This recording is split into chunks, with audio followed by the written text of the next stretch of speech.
আমি এ শহরের আকাশ দেখলাম, জমিন দেখলাম, শত শত নামাজি দেখলাম যারা ফাতিহা জানে না, কত শত ইমাম দেখলাম যারা নিজেই হাদিস মানে না।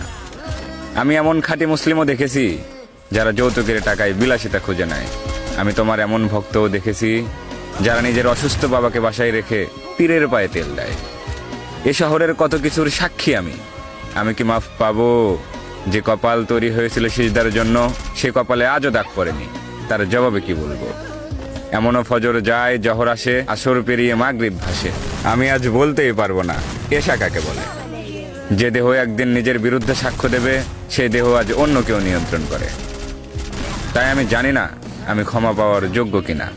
তবে পৃথিবীর সর্বশ্রেষ্ঠ গ্রন্থ কুরআন বলেছে, তোমার রহমতের তুলনায় আমার এ পাপ কিচ্ছু নয়। তাই পাপী হাত দুটি উঠিয়ে দরখাস্ত জানাই, ইয়া মালিক, এই ফরমালিনযুক্ত শহরে আমাকে ভেজাল মুক্ত রেখো।